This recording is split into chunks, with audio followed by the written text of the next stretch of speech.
الحمد للہ وکفا والصلاة والسلام علی عباده الذین اصطفا خصوصاً علی افضلہم وخاتم النبیین محمد الامین وعلی آلہ وصحبہ اجمعین اما بعد فقد قال اللہ تبارک وتعالی فی آخر سورة القیامہ اعوذ باللہ من الشیطان الرجیم بسم اللہ الرحمن الرحیم أَيَحْسَبُ الْإِنسَانُ أَن يُتْرَكَ سُدًى أَلَمْ يَكُ نُطْفَةً مِّن مَّنِيٍّ يُمْنَىٰ ثُمَّ كَانَ عَلَقَةً فَخَلَقَ فَسَوَّىٰ فَجَعَلَ مِنْهُ الزَّوْجَيْنِ الذَّكَرَ وَالْأُنثَىٰ أَلَيْسَ ذَلِكَ بِقَادِرٍ عَلَىٰ أَن يُحْيِيَ الْمَوْتَىٰ وقال تبارك وتعالى في أول سورة الدهر هل أتى على الإنسان حين من الدهر لم يكن شيئا مذكورا إنا خلقنا الإنسان من نطفة أمشاج نبتليه فجعلناه سميعا بصيرا إنا هديناه السبيل إما شاكرا وإما كفورا إنا أعتدنا للكافرين سلاسل وأغلالا وسعيرا صدق الله العظيم رب اشرح لي صدري ويسر لي أمري واحلل عقدة من لساني يفقهوا قولي اللهم ربنا ألهمنا رشدنا وأعذنا من شرور أنفسنا اللهم أرنا الحق حقا وارزقنا اتباعه وأرنا الباطل باطلا وارزقنا اجتنابه اللهم ربنا زدنا إيمانا وهدى وعلما نافعا وعملا صالحا ورزقا حلالا طيبا آمین یا رب العالمین۔ آج کا جو یہ خصوصی درس ہے اس کا پس منظر نماز مغرب سے قبل بیان ہو چکا ہے کہ یہ طے ہوا ہے کہ کم از کم ماہانہ ایک درس ہمارا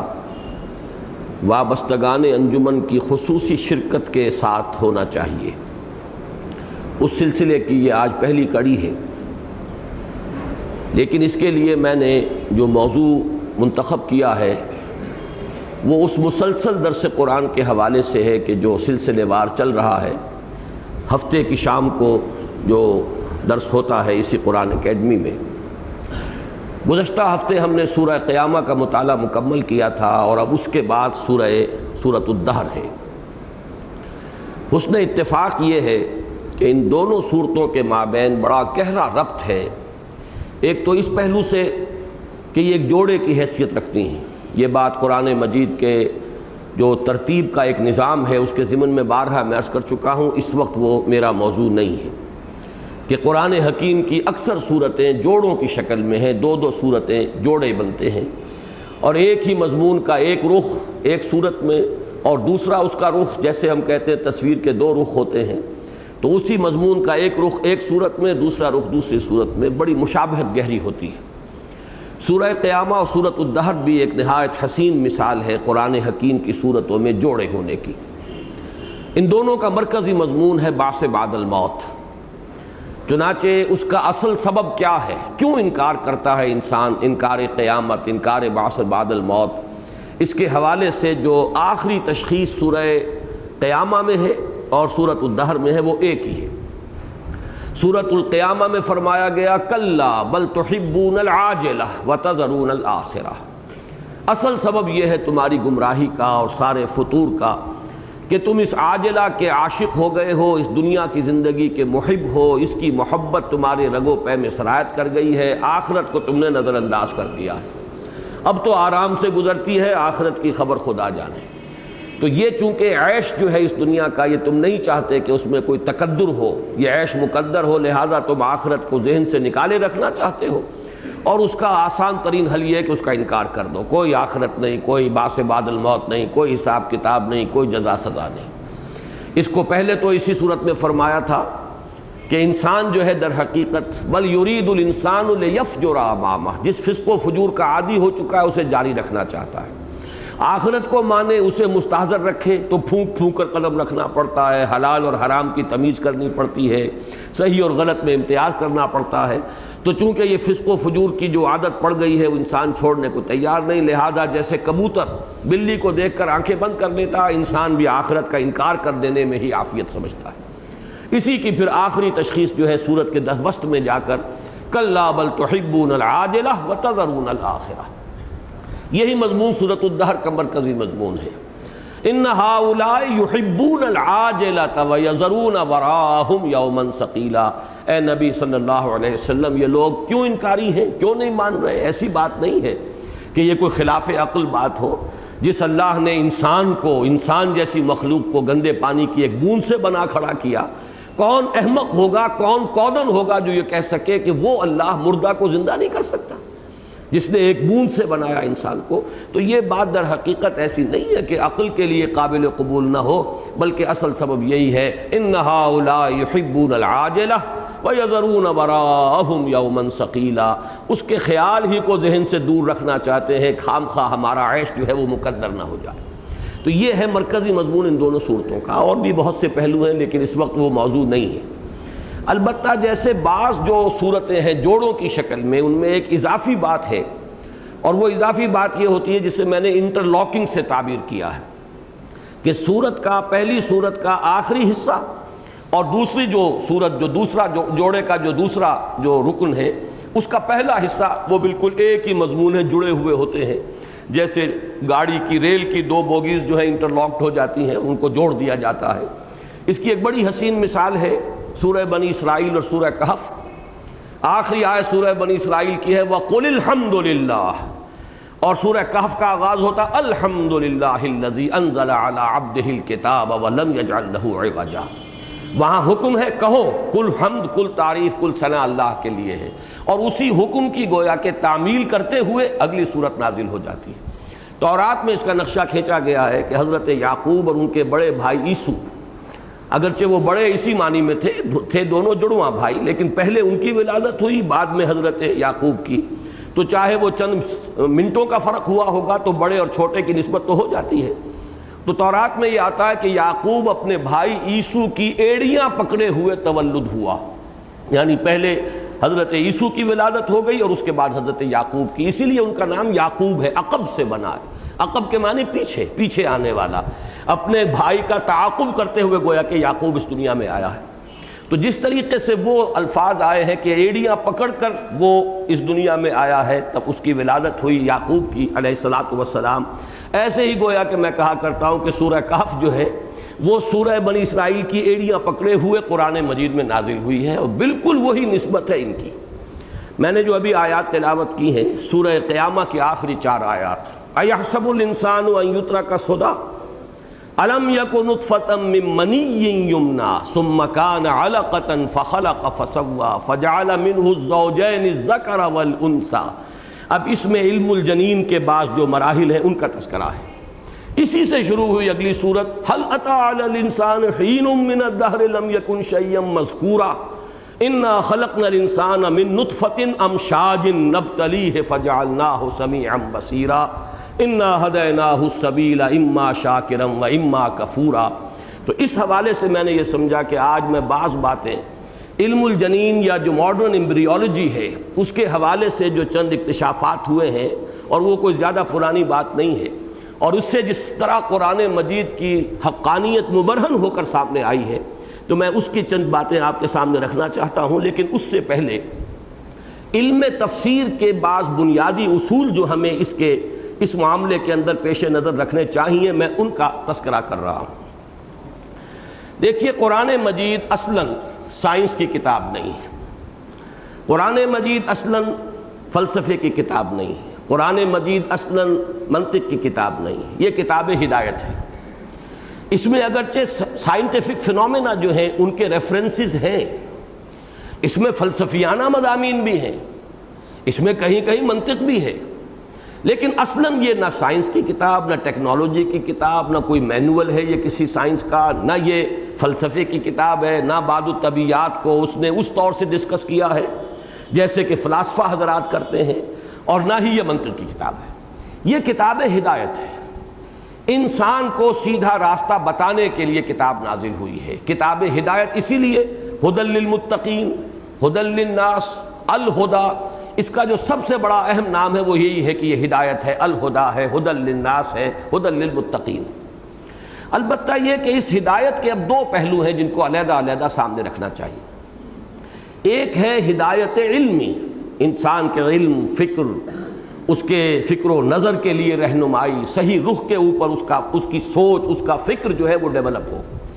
اور دوسرا ہے ہدایت عمل، صحیح رخ، صحیح عمل، کیا کرے کیا نہ کرے، انفرادی زندگی میں، عائلی زندگی میں، معاشرتی زندگی میں، معاشی معاملات میں، سیاسی معاملات میں، قدم قدم پر دو راہیں، تین راہیں، چوراہے آ جاتے ہیں، آدمی کدھر جائے کدھر نہ جائے۔ اور ظاہر بات ہے کہ جہاں بھی دو سڑکیں جو ہے پھٹتی ہیں تو شروع میں تو فاصلہ بہت تھوڑا ہوتا ہے، تو بہت ہی کوئی مختصر سا اینگل ہوگا، لیکن جیسے جیسے آدمی وہ ان سڑکوں پر اگر چلے گا تو فاصلے تو بڑھتے چلے جائیں گے۔ اور یہ کہ اگر غلط راستہ انسان نے اختیار کر لیا کسی دو راہے پر یا تراہے پر یا چوراہے پر، تو پھر یہ کہ خشت اول چون حد معمار کجتا سریا امیر اول دیوار کا، جتنا آگے بڑھے گا وہ جو ہے غلط، اس کی جو بھی گمراہی ہے اس میں اضافہ ہوتا چلا جائے گا۔ لہٰذا ہر قدم پر صحیح جو ہے رہنمائی عملی انسان کو مل جائے۔ تو قرآن کتاب ہدایت، لیکن اس ہدایت کے دو پہلو، ایک ہدایت عملی،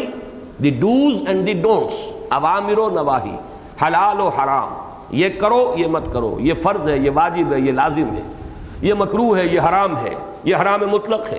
اسی طریقے سے یہ اوامر ہیں، یہ نواہی ہیں،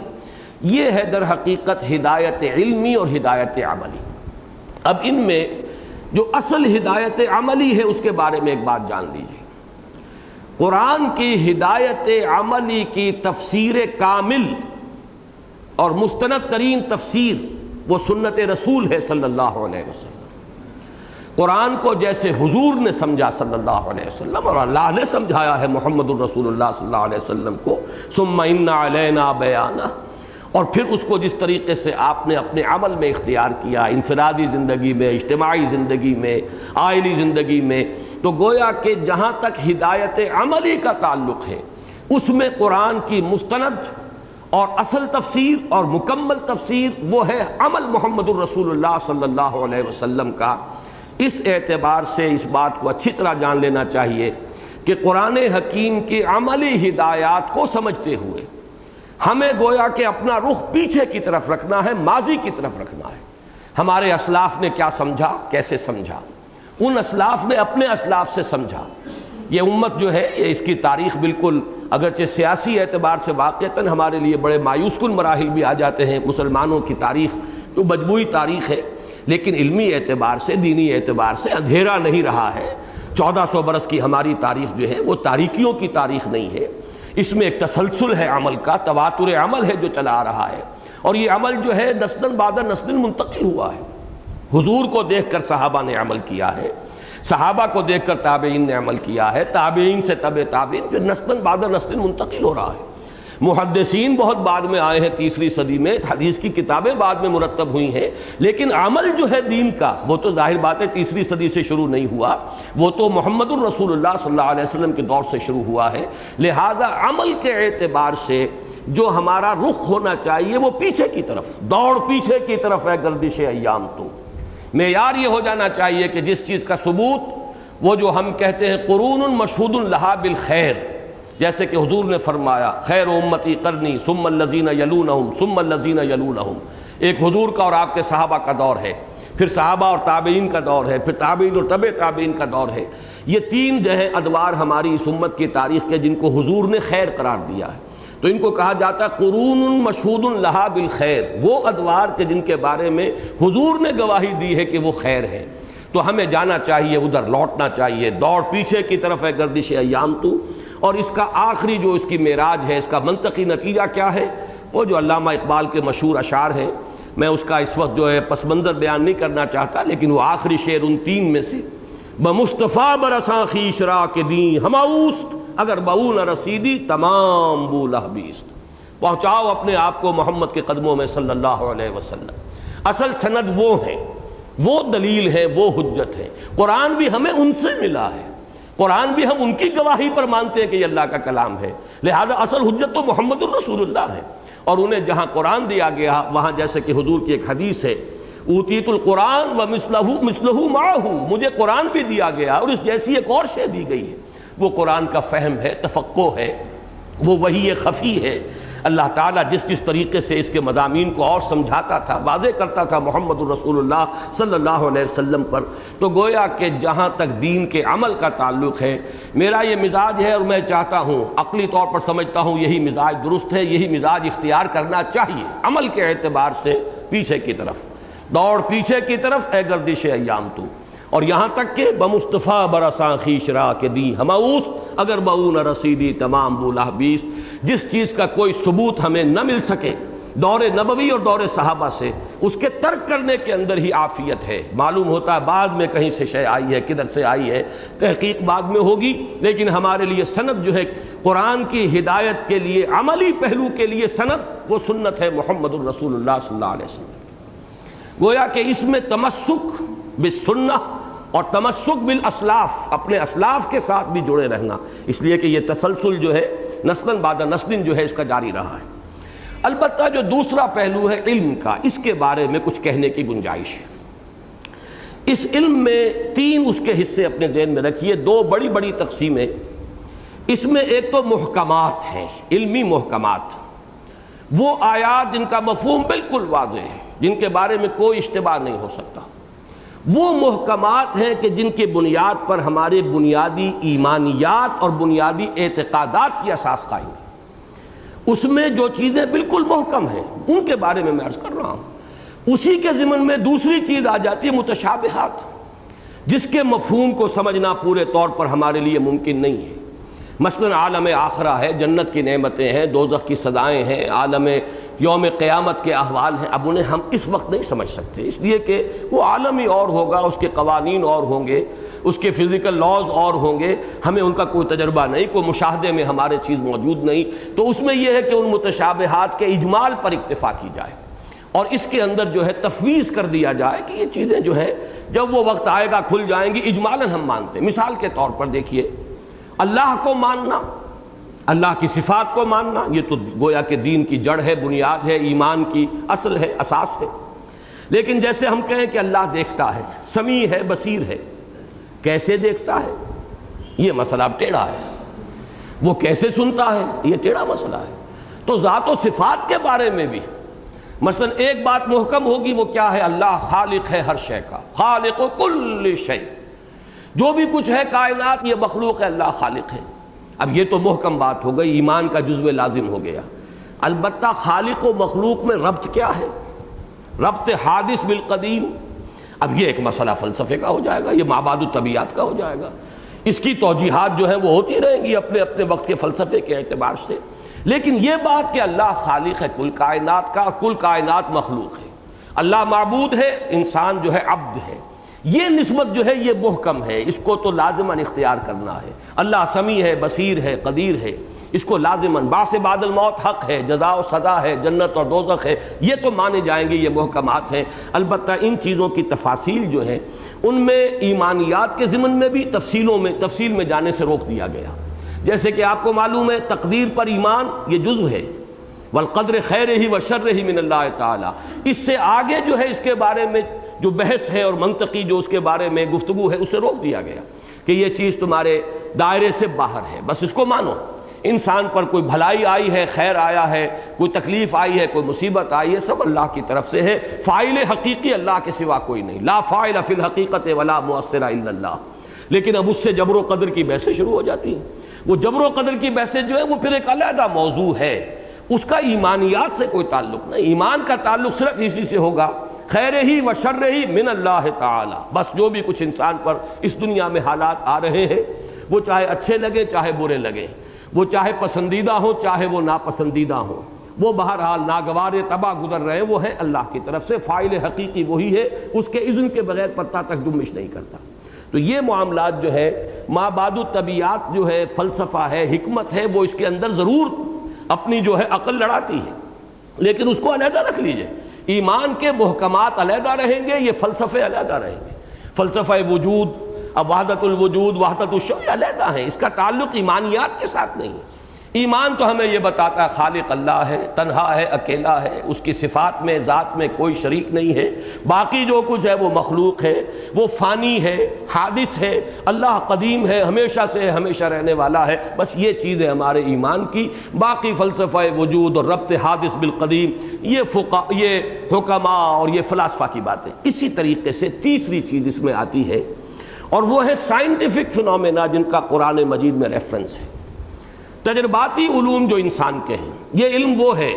جو پوٹینشلی آدم کو آغاز ہی میں دے دیا گیا تھا. وَعَلَّمَ آدَمَ الْأَسْمَاءَ كُلَّهَا. سورہ بقرہ کے اس چوتھے رکوع کے بارے میں میں نے کئی مرتبہ حوالہ دیا ہے. وہ اس اعتبار سے بہت جامع رکوع ہے کہ علم کی دو قسمیں اس سورت کے اس رکوع کے اندر بیان ہو گئی. شروع میں حضرت آدم کو جو علم دے دیا گیا، اور وہ علم جو ہے پوٹینشلی دے دیا گیا،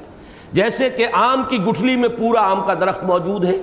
اسی طریقے سے جو میکینزم ہے اس علم کے حصول کا، سمع ہے، بصر ہے، عقل ہے، غور و فکر ہے، انفر کرنے کی صلاحیت ہے، استدلال، استنباط، یہ جو تمام چیزیں جو ہے اس کے اندر رکھ دی گئیں. کھول آنکھ، زمین دیکھ، فلک دیکھ، فضا دیکھ. ان السمع والبصر والفؤاد کل اولئک کان عنہ مسئولا. تو جب وہ میکینزم رکھ دیا گیا، وہ ایپریٹس دے دیا گیا، تو گویا کہ اس میکینزم اور ایپریٹس کے ذریعے سے جو کچھ انسان کو حاصل ہو رہا ہے، یہ ہماری جو سائنٹیفک معلومات ہیں، جو مادی علوم ہیں، جو تجرباتی علوم ہیں، یہ اسی کی ایکسفولیشن ہے. وہی گٹھلی جو ہے اس میں سے وہ پتے برآمد ہوئے ہیں، تنا نکلا ہے، وہ اب ایک بہت بڑا درخت بن گیا ہے، اور ابھی نہیں معلوم وہ درخت کہاں تک جائے گا. ابھی تو آج سے 100 برس پہلے کے انسان کو ہم جاہل سمجھتے ہیں. ہو سکتا ہے 100 برس بعد کا انسان ہمیں جاہل سمجھے کہ انہیں کچھ بھی پتہ نہیں تھا، ان کا تو معلومات کا ذخیرہ نہ ہونے کے برابر تھا. یہ علم ہے مادیات کا علم، یہ علم ہے تجرباتی علم. انسان نے دیکھا، سنا، چکھا، چھوا، نتیجے نکالے، آبزرویشن کی. یہ سیب کیوں گر رہا ہے؟ نیچے ہی گرتا ہے، اوپر کیوں نہیں جاتا؟ معلوم ہوا، نتیجہ نکالا گیا. کوئی کشش ثقل ہے زمین کے اندر، یہ کوئی کھینچتی ہے چیزوں کو اپنی طرف. یہ ڈھکن کیوں ہل رہا ہے؟ ہانڈی کے اوپر رکھا ہوا ڈھکن جو ہے، نیچے آگ جل رہی ہے، یہ ہل کیوں رہا؟ کس نے ہلا دیا اس کو؟ کون سی طاقت ہے؟ معلوم ہوا کوئی شے ہے نیچے سے جو اس کو ہلا رہی ہے. اس سے ہمیں معلوم ہوا کہ بھاپ میں بڑی طاقت ہے، اس بھاپ کو ہم نے استعمال کیا، اسٹیم انجن بنا دیے. یہ ساری چیزیں تجرباتی علوم ہیں، اس کا وحی سے کوئی تعلق نہیں. اس کا ذکر ہے سورہ بقرہ کے چوتھے رکوع کے شروع میں، اور اس کے اختتام پر اسی رکوع کے وَإِمَّا يَأْتِيَنَّكُم مِّنِّي هُدًى فَمَن تَبِعَ هُدَايَ فَلَا خَوْفٌ عَلَيْهِمْ وَلَا هُمْ يَحْزَنُونَ. اب یہ چارٹر دیا جا رہا تھا قیامت. یہ سلسلہ انبیاء، بعثت رسل، نزول کتب، انزال وحی کا جو سلسلہ، یہ علیحدہ، یہ ہے ہدایت. تو قرآن در حقیقت کتاب ہدایت ہے. قرآن اس سلسلے میں سکھانے کے لیے نہیں آیا. نہ وہ فزکس پڑھانے آیا، نہ کیمسٹری پڑھانے آیا، نہ ایمبریولوجی پڑھانے آیا، نہ کوئی اور مضمون جو ہے، نہ یہ فلکیات اس کا موضوع ہے. البتہ ان تمام علوم کے ریفرنسز قرآن میں موجود ہیں، اور ان ریفرنسز کے حوالے سے یہ 3 آیات اب وہ لگا دیا جائے. یہ بہت اہم ہے، ان کو سمجھیے، ان پر غور کیجئے. پہلے یہ سورہ حامیم السجدہ کی آیات ہیں، 2 آخری آیات. سَنُرِيهِمْ آیَاتِنَا فِي الْآفَاقِ وَفِي أَنفُسِهِمْ حَتَّى يَتَبَيَّنَ لَهُمْ أَنَّهُ الْحَقُّ أَوَلَمْ يَكْفِ بِرَبِّكَ أَنَّهُ عَلَى كُلِّ شَيْءٍ شَهِيدٌ أَلَا إِنَّهُمْ فِي مِرْيَةٍ مِّن لِقَاءِ رَبِّهِمْ أَلَا إِنَّهُ بِكُلِّ شَيْءٍ مُحِيطٌ صدق اللہ العظیم. یہ سورہ حامیم السجدہ کی آخری 2 آیات. سَنُرِيهِمْ، ان قریب ہم انہیں دکھائیں گے، آیاتنا، اپنی نشانیاں، فی الآفاق، کاسموس میں، آفاق میں، یونیورس میں، وفی انفسہم، اور خود ان کی جانوں میں، ان کے اپنے اندر. اب علم نفس جو ہے، علم نفسیات، اسی طریقے سے فزیولوجی، یہ تمام علوم ہیں جن کا تعلق نفس انسانی کے ساتھ ہے، فزیولوجی بھی، سائیکالوجی بھی. تو ہم انہیں دکھائیں گے اپنی نشانیاں، اور وہ ہے، وہ کاسمولوجی کہہ لیجئے اسے، اسٹرانومی کہہ لیجئے اسے، وہ آفاق کا علم ہے. سَنُرِيهِمْ آیَاتِنَا فِي الْآفَاقِ وَفِي أَنفُسِهِمْ حَتَّى يَتَبَيَّنَ لَهُمْ أَنَّهُ الْحَقُّ. یہاں تک کہ یہ بات ان کے لیے بالکل واضح ہو جائے گی کہ یہ قرآن حق ہے. یعنی قرآن مجید کی حقانیت کے ایک ثبوت تو وہ تھے جو حضور صلی اللہ علیہ وسلم کے وقت بھی موجود تھے. حضور کی صداقت، حضور کی دیانت، حضور کی امانت، حضور خود اپنی ذات میں گویا کہ دلیل تھے. پھر یہ کہ قرآن مجید کی فصاحت، بلاغت، جس کا لوہا عربوں نے مان لیا. پھر یہ کہ اس کی بات لوگوں کو اپنے دل کی بات معلوم ہوتی تھی، دیکھنا تقریر کی لذت کہ جو اس نے کہا میں نے یہ جانا کہ گویا یہی میرے دل میں۔ اس حوالے سے گویا کہ یہ یقین آیا کہ جو ہماری فطرت کی سورس ہے، جو فاطر فطرت ہے ہمارا، وہی اس کلام کا متکلم بھی ہے۔ یہ کوئی ایک ہی منبع ہے، ایک ہی سرچشمہ ہے۔ یہ تو چیزیں موجود تھیں اس وقت بھی، لیکن یہ کہ مزید سائنٹیفک حقائق کا منکشف ہوتے چلے جانا، یہ گویا کہ ایک اضافی دلیل بنے گی کہ آج سے 1400 سال قبل، جبکہ ان حقائق کا کوئی انسان کو شعور نہیں تھا، کئی صدیوں تک ابھی اس کا کوئی تصور ان کے ذہنوں میں نہیں آیا تھا، اگر وہ اس ریولیشن میں، اس وحی کے اندر اس وقت موجود تھی یہ بات، تو چاہے اس وقت اس کو بتمام و کمال نہیں سمجھا گیا، یہ دوسری بات ہے، اس پر میں تفصیل سے بعد میں بات کروں گا، لیکن جیسے جیسے یہ حقائق سامنے آئیں گے یہ قرآن مجید کی حقانیت کو اور مبرہن کرتے چلے جائیں گے۔ سنریہم آیاتنا فی الآفاق وفی انفسہم حتی یتبین لہم انہ الحق اولم یکف بربک انہ علی کل شیء شہید۔ کیا یہ کافی نہیں ہے آپ کے رب کے لیے کہ وہ تو ہر چیز پر خود گواہ ہے، اسی نے کائنات کو بنایا، اسی نے انسان کو بنایا۔ یہ وہ بات ہے جسے ڈاکٹر رفیع الدین بڑے پیارے انداز میں کہا کرتے تھے، اور غالباً کہیں علامہ اقبال کے لیکچرز میں بھی اس قسم کی ایک بات ہے کہ قرآن اللہ کا کلام ہے، قول ہے، کائنات اللہ کا عمل ہے، فعل ہے۔ قول اور فعل میں تضاد کیسے ہو سکتا ہے؟ وہ تو انسان کے بھی قول و عمل میں تضاد اگر ہو تو وہ انسان گھٹیا انسان ہوگا، وہ کوئی جو ہے کوئی قابل قدر انسان نہیں ہوگا۔ اس کا تو لما تقولون ما لا تفعلون کبر مقتا عند اللہ ان تقولوا ما لا تفعلون۔ یہ یونیورس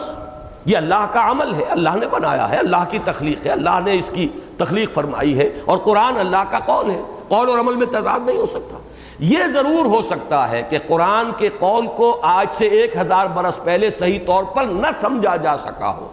تب ہمیں تضاد کا احساس ہوا ہو کہ قرآن کچھ اور کہہ رہا ہے، ہمارا علم کچھ اور کہہ رہا ہے۔ لیکن یہ کہ جیسے جیسے یہ علم بڑھے گا معلوم ہوگا کہ جو کچھ قرآن نے کہا تھا وہی صحیح تھا، اور یہ گویا کہ قرآن مجید کی حقانیت کی ایک اضافی دلیل بن جائے گی۔ اور یہ اس لیے کہ الا یعلم من خلق، کیا وہی نہ جانے گا جس نے پیدا کیا ہے؟ وہ تو پیدا کرنے والا ہے۔ میں سادہ سی مثال دیا کرتا ہوں کہ گھڑی جس نے ایجاد کی اور بنائی،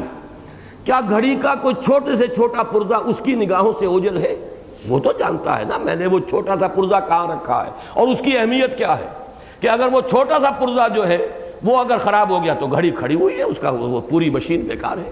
تو الا یعلم من خلق وهو اللطیف الخبیر، کیا وہی نہ جانے گا کہ جس نے بنایا ہے؟ وہ تو بہت باریک بین ہے اور باخبر ہے۔ وہی بات یہاں ان الفاظ میں فرمائی، اولم یکف بربک انہ علی کل شیء شہید، کیا یہ بات کافی نہیں کہ تیرا رب تو ہے نبی صلی اللہ علیہ وسلم ہر شے پر خود گواہ ہے، شہید ہے، نگران ہے، ہر شے کا بنانے والا ہے۔ الا انہم فی مریۃ من لقاء ربہم، آگاہ ہو جاؤ یہ لوگ اپنے رب سے ملاقات کے بارے میں شکوک و شبہات میں پڑے ہوئے ہیں۔ الا انہ بکل شیء محیط، آگاہ ہو جاؤ اللہ تو ہر چیز کو گھیرے میں لیے ہوئے ہے، احاطہ کیے ہوئے۔ اس کے ساتھ ہی دوسری آیت ہے سورہ سبا کی آیت نمبر 6، وَيَرَى الَّذِينَ أُوتُوا الْعِلْمَ الَّذِي أُنزِلَ إِلَيْكَ مِن رَّبِّكَ هُوَ الْحَقُّ وَيَهْدِي إِلَىٰ صِرَاطِ الْعَزِيزِ الْحَمِيدِ۔ اور دیکھ لیں گے یہ لوگ جن کو کہ علم دیا گیا، اصحاب علم دیکھ لیں گے، یہ حقیقتیں ان پر منکشف ہوتی چلی جائیں گی۔ کیا دیکھ لیں گے؟ الَّذِي أُنزِلَ إِلَيْكَ مِن رَّبِّكَ هُوَ الْحَقُّ، کہ اے محمد صلی اللہ علیہ وسلم جو چیز آپ پر نازل کی گئی ہے آپ کے رب کی طرف سے وہی حق ہے، 100% درست ہے، 100% حقیقت پر مبنی ہے۔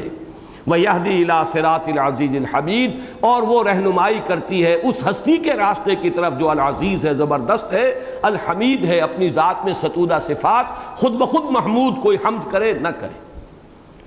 اس پر ایک بہت جامع مقام ہے، یہ تیسرا، یہ سورۃ النمل کی آخری 3 آیات ہیں، اور اس میں جیسا کہ آج بعض حضرات کہہ رہے تھے کہ عظمت قرآن بالقرآن، اس کا بیان تھوڑا سا یہاں پر وہ مضمون آ رہا ہے۔ حضور صلی اللہ علیہ وسلم کو، یہ بھی چونکہ سورہ نمل یہاں ختم ہو رہی ہے، وہاں حضور کو حکم دیا جا رہا، کہہ دیجئے انما امرت ان اعبد رب هذه البلدة الذي حرمها وله كل شيء وامرت ان اكون من المسلمين۔ لوگوں سن لو، مجھے تو یہ حکم ہوا ہے کہ میں بندگی کرتا رہوں اس شہر کے رب کی جس نے اسے محترم قرار دیا ہے۔ یہ ھذا البلد جو ہے قرآن مجید میں کئی جگہ آیا ہے، لا اقسم بھذا البلد، اسی طریقے سے والتین والزیتون وطور سینین وہذا البلد الامین، تو مکہ مکرمہ کی قسمیں، یہاں پر بھی وہی لفظ بلد کی بجائے بلدہ کا لفظ آ گیا ہے۔ انما امرت، مجھے حکم ہوا ان اعبد رب هذه البلدة الذي حرمها، جس کو وہ رب کے جس نے اس کو حرام ٹھہرایا، محترم ٹھہرایا، وله كل شيء، ہر شے کا اختیار مطلق اسی کے پاس ہے، وامرت ان اكون من المسلمین، اور مجھے تو حکم ہوا ہے کہ میں اس کا فرما بردار رہوں، اسی کی حکم پر چلوں۔ اب آیا وہ لفظ وان اتلو القرآن، اور مجھے تو یہ حکم ہے قرآن پڑھتا رہوں، پڑھاتا رہوں، سناتا رہوں۔ تلاوت کے دونوں معنی ہیں، تلاوت خود پڑھنے کے لیے بھی آتا ہے اور تلاوت پڑھ کر سنانے کے لیے بھی آتا ہے۔ بعض مقامات پر تو واضح ہو جاتا ہے اعلیٰ کا صلہ، اتلو علیہم، ان کو پڑھ کر سنائیے، لیکن یہ کہ یتلو علیہم آیاتہ، وہاں بھی اعلیٰ کے صلے نے واضح کر دیا کہ پڑھ کر سنانا، لیکن بغیر صلے کے بھی مراد ہو سکتا ہے کہ مجھے حکم ہے قرآن پڑھتا رہوں اور پڑھ کر سناتا رہوں۔ تم توجہ کرو نہ کرو، تم اس کی طرف اپنی منعطف کرو، اپنی توجہات کو نہ کرو، تم اسے حیثیت دو نہ دو، اہمیت دو نہ دو، توجہ کرو نہ کرو، مجھے حکم یہ ہوا ان اتلو القرآن فمن اہتدی فانما یہتدی لنفسہ، جو کوئی بھی ہدایت اخذ کر لے گا، قرآن کی ہدایت کو اختیار کرے گا، اسے اپنا امام بنا لے گا۔ وَاجْعَلْهُ لَنَا إِمَامًا وَنُورًا وَهُدًى وَرَحْمَةً، جو دعا ہم مانتے ہیں ختم قرآن کی، فمن اہتدی فانما یہتدی لنفسہ ومن ضل فقل انما انا من المنذرین، اور جو بھٹک جائے، گمراہ ہو جائے تو کہہ دیجئے میرا کام صرف خبردار کر دینے کا تھا، میں صرف خبردار کر دینے والا ہوں، باقی تمہارا ٹھیکیدار نہیں ہوں، ذمہ دار نہیں ہوں۔ اب اس کے بعد فرمایا وقل الحمد للہ، کہہ دیجئے کل حمد، کل ثنا، کل تعریف اللہ کے لیے ہے، سیریکم آیاتہ فتعرفونہا، ان قریب وہ تمہیں اپنی آیات دکھائے گا، وہ آیات جو ہے مزید منکشف ہوں گی۔ میں نے اس کے لیے ایک عنوان قائم کیا تھا جو آ نہیں سکا اس میں فلم میں، آیات الہیہ آفاقی و انفسی کا انکشاف مسلسل، یہ مزید انکشاف جو ہے جب تک انسان کا علم بڑھے گا،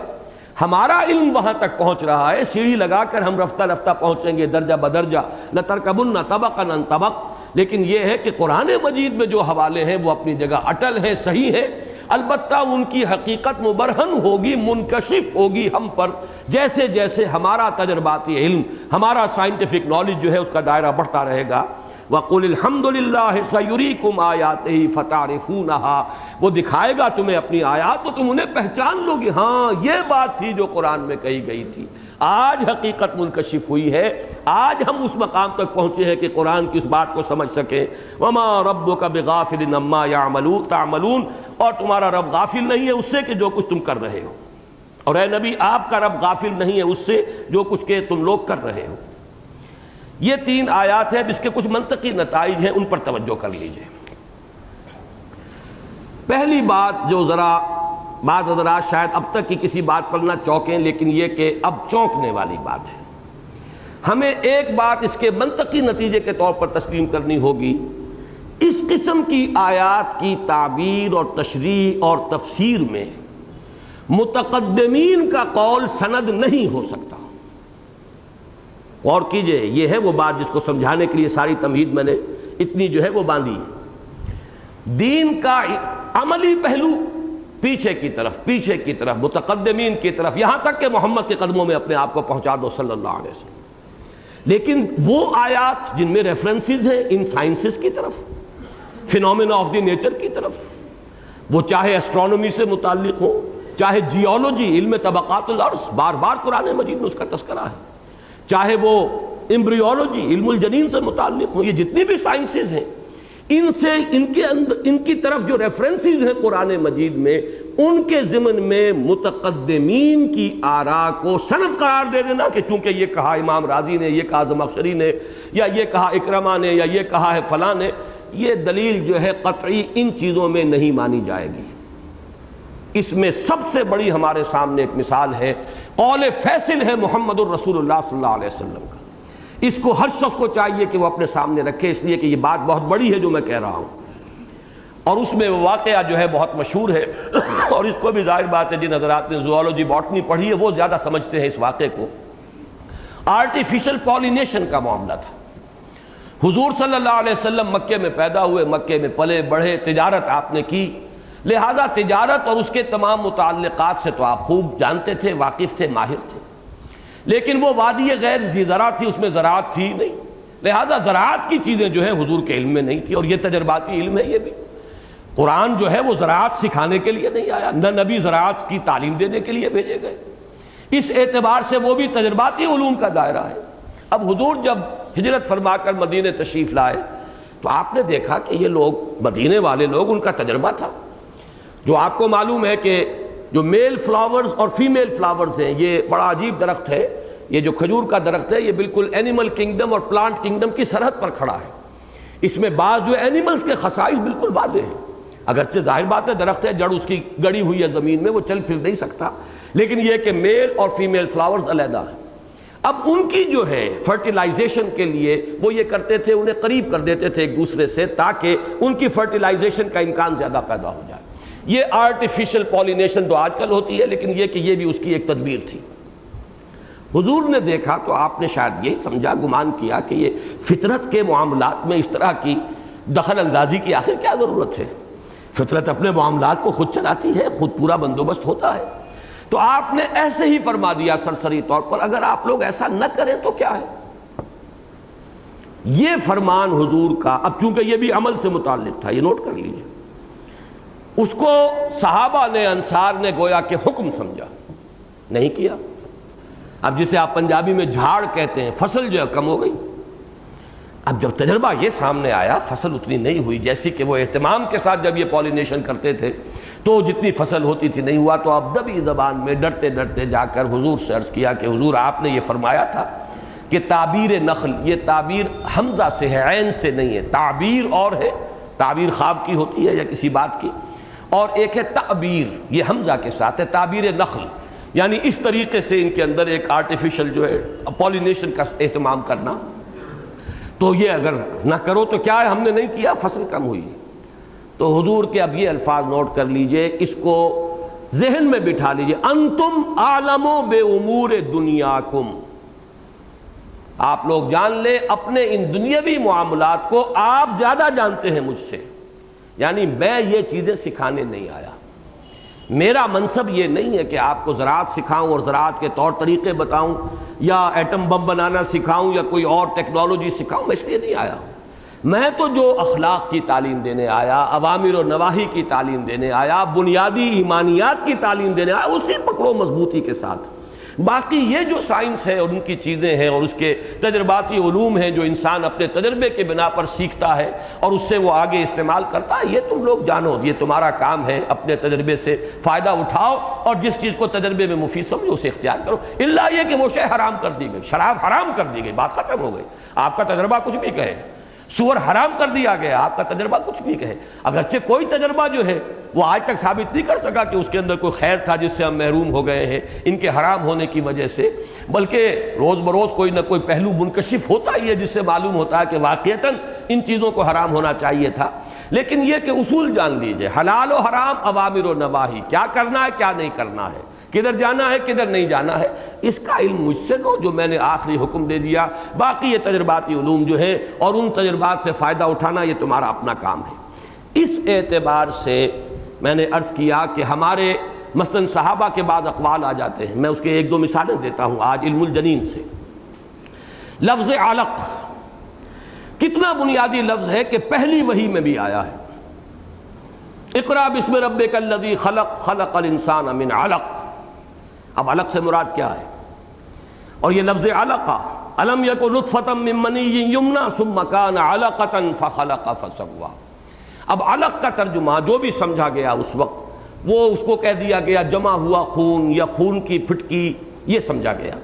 حالانکہ لغت کے اعتبار سے عین لام قاف کا جو مادہ ہے اس سے کوئی تعلق نہیں بنتا خون کے ساتھ، لیکن انسان کا علم اس وقت تک یہی تھا، انسان نے یہی سمجھا تھا کہ ارلی اگر سٹیجز کے اندر ایبورشن ہو جائے، اگر اسقاط ہو جائے تو ظاہر بات ہے جو چیز جو نکلے گی وہ کیا ہوگا، وہ جمے ہوئے خون کی ایک پھٹکی نظر آتی ہے، اس کے سوا کچھ بھی نہیں، لہذا وہی نام دے دیا گیا، خلق الانسان من علق، بنایا انسان کو جمے ہوئے خون سے، یہاں الم یک نطفۃ من منی یمنی ثم کان علقۃ فخلق فسوی، وہ ایک جمے ہوئے خون کی بوند تھی، پھر اس کو بنایا، اس کا تسویہ کیا۔ اب یہ ہے کہ علق سے مراد کیا ہے، یہ جیسا کہ میں نے عرض کیا اب جو جدید اکتشافات ہو رہے ہیں تو اس میں یقیناً اب ہمیں نظر ثانی کرنی ہوگی کہ اس وقت اس کا ترجمہ کیا کر دیا گیا۔ مرفوع حدیث کوئی نہیں ہے اس میں، حضور سے کوئی منقول نہیں ہے، یہ چونکہ بعد کے لوگوں ہی کا، وہ چاہے وہ حضرت ابن عباس کے شاگردوں میں سے ہوں، اکرمہ ہوں یا کوئی اور ہوں، لیکن یہ ہے کہ ان حضرات کے اقوال بھی ہمارے لیے سند کے درجے میں نہیں ہوں گے، جبکہ سائنٹیفک جو بھی اکتشافات ہیں انہوں نے اس کی ایک ایسی حقیقت سامنے لا کر رکھ دی ہو کہ جس کو ہم یہ محسوس کریں کہ لفظ علقہ صحیح منطبق ہوتا اس صورتحال پر۔ اسی طرح وہ کیا ہے وہ تو میں بعد میں عرض کروں گا۔ اسی طرح کا ایک مسئلہ ہے، مثلاً بہت عرصے تک تو انسان صرف یہی جانتا تھا کہ یہ پیدائش جو ہے، افزائش نسل کا معاملہ، یہ صرف جو نر ہے اس کے پانی کے ذریعے سے ہے، منی کے ذریعے سے ہے، آیا مادہ کی طرف سے بھی کوئی شے ہے، یہ انسان کے علم میں نہیں تھا۔ لیکن قرآن مجید میں آیا نطفۃ امشاج، یہ سورہ دہر میں لفظ آیا ہے، ملا جلا مختلط جو ملا جلا نطفہ ہے اس سے بنایا انسان۔ تو یہ حقیقت تو کچھ نہ کچھ معلوم ہو گئی کہ یہ پیدائش میں، افزائش نسل میں، بچے کے استقرار حمل میں، اس کے پروان چڑھنے میں مرد کا بھی حصہ ہے ماء الرجل، اور عورت کا بھی حصہ ہے، اس کو ماء النساء یا ماء الانثى کہا گیا، دونوں کا حصہ ہے۔ لیکن وہ حصہ کیا ہے؟ اب اس میں دیکھ رہا تھا تو امام رازی کی تفسیر میں عجیب اقوال ملے، اور ایک قول حضرت ابن عباس سے منسوب کیا گیا ہے، صحیح ہے یا غلط ہے نسبت اس کی سند تو میں نہیں دیکھ سکا، تفاسیر میں عام طور پر سندیں تو نہیں ہوتی،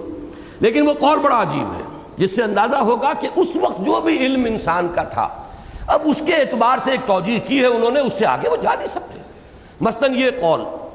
کہ مرد کے پانی سے تو بچے کے جسم کے جو زیادہ سخت اعضاء ہیں وہ بنتے ہیں، چونکہ مرد سخت ہوتا ہے تو اس کے پانی سے ہڈیاں بنتی ہیں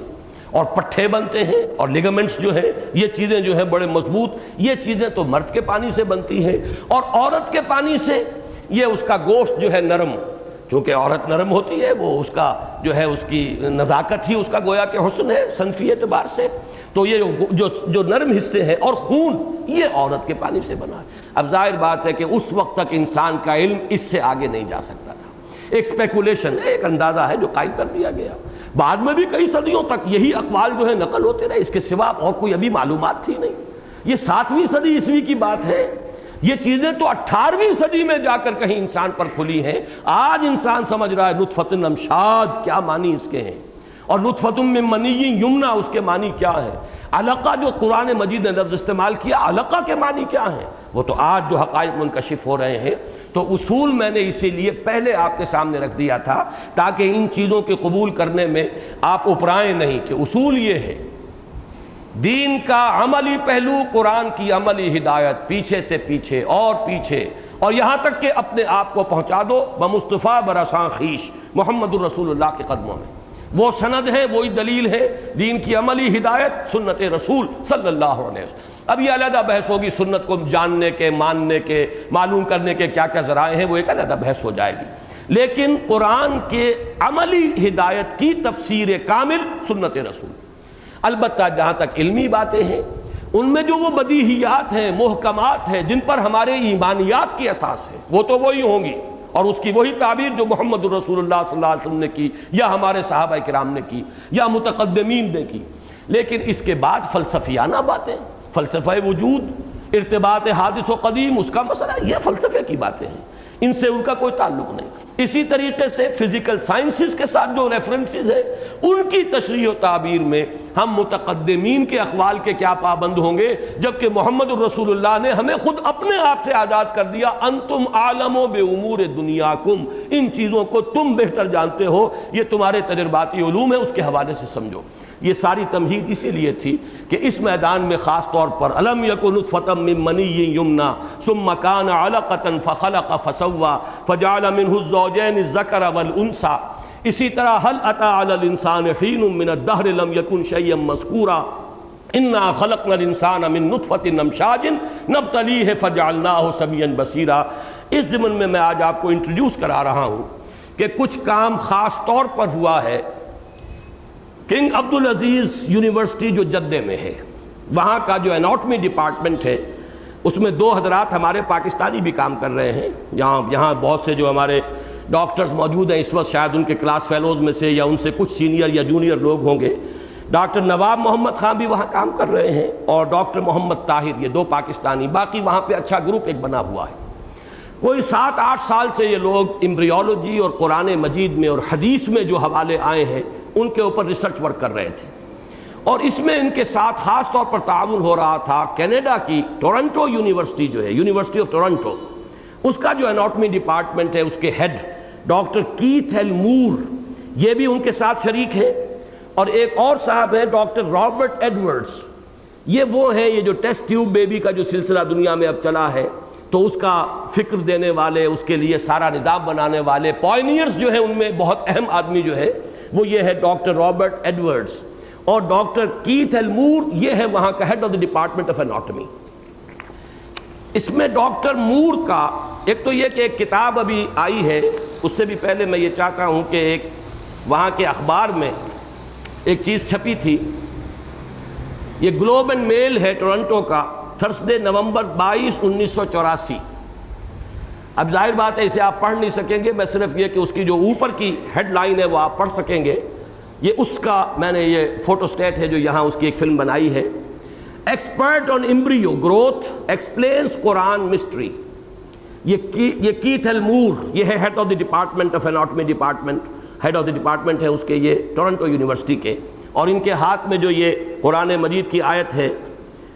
ثم من مضغۃ مخلقۃ وغیر مخلقۃ، یہ سورہ حج کے اندر جو الفاظ آئے ہیں اس کے حوالے سے یہ کچھ ایکسپلین کر رہے ہیں۔ تو یہ میرے پاس موجود ہے، جن حضرات کو ضرورت ہو یہ میں اس کی فوٹو سٹیٹ کاپیز آپ کو دے دوں گا۔ اس میں انہوں نے تسلیم کیا ہے کہ میں شدید حیران ہوں کہ وہ چیزیں کہ جو 18ویں صدی سے پہلے انسان کو معلوم نہیں تھی، قرآن مجید میں ان کا تذکرہ صحیح معلوم ہوتا ہے کہ اپلیکیشن صحیح تعبیر یہ ہے۔ کہاں وہ 7ویں ہجری جس میں یہ قرآن، 7ویں صدی عیسوی جس میں قرآن نازل ہوا، جبکہ انسان کے پاس کوئی معلومات سرے سے تھی نہیں۔ ان میں سے کیا چیزیں انہوں نے نوٹ کی ہیں وہ میں بعد میں آپ کو بتاؤں گا۔ تو یہی ہے وہ ڈاکٹر کیتھ ایل مور، ان کی یہ کتاب ہے جو کہ ایمبریولوجی کے موضوع پر دنیا میں بہت بڑی سٹینڈرڈ کی کتاب، ٹیکسٹ بک کی حیثیت سے مانی جاتی ہے۔ یہ نمبر 3 لے آؤ بھائی، یہ اس کتاب کا ٹائٹل ہے جو آپ دیکھ سکتے ہیں، the developing human clinically oriented embryology, Keith L Moore. لیکن اس کے نیچے دیکھیے with Islamic additions correlation studies with Quran and Hadith. یہ عبد المجید اے ازندانی ہے، غالباً مصری ہیں جو وہاں پر کام کر رہے ہیں، اور یہ ہے اس کتاب کا مین ٹائٹل۔ البتہ اس کے اندر اس کا سب ٹائٹل جو ہے وہ بھی دیکھ لیجئے، وہاں زیادہ واضح ہو جائے گی بات۔ نیکسٹ۔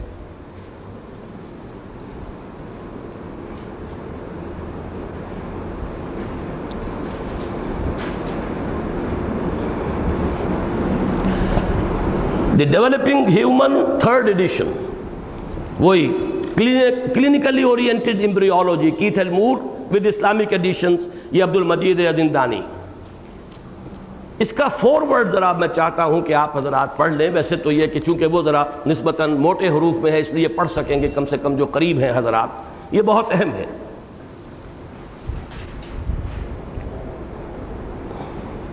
میں پڑھ کر سنا رہا ہوں آپ کو۔ It has been a real pleasure for me to assist Sheikh Abdul Majid Azindani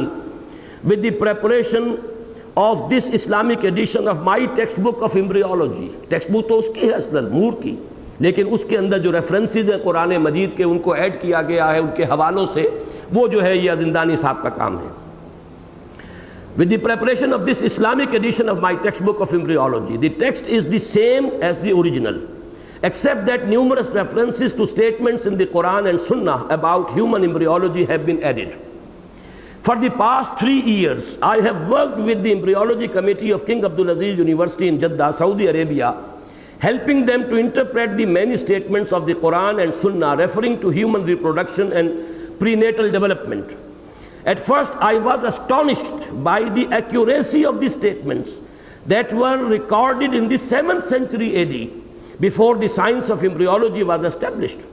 Although I was aware of the glorious history of Muslim scientists in the 10th century، یہ جو ہسپانیہ میں مسلمان اطباء اور ڈاکٹرز اور جیوگرافی میں اور مختلف علوم میں جو انہوں نے ترقیاں کی تھیں، یہ وہ 10th جو سینچری ہے کرسچین ایرا کی، وہ اسپین کی طرف اشارہ کر رہے ہیں جو میری آج کی جمعے کی گفتگو کا موضوع تھا۔ in the 10th century AD and of some of their contribution to medicine, I knew nothing about the religious facts and beliefs contained in the Quran and the Sunnah. It is important for Islamic and other students to understand the meaning of these Quranic statements about human development. Based on current scientific knowledge, the interpretations of the verses in the Quran and Sunnah translated by Sheikh Azindani are to the best of my knowledge accurate. I wish the embryology committee and the textbooks every success. یہ ہے Keith المور. اب انہوں نے جو چند چیزوں کی طرف خصوصی اشارہ کیا ہے، میں اب ان کو آپ کے سامنے لا رہا ہوں. چوتھی فلم لے آؤ.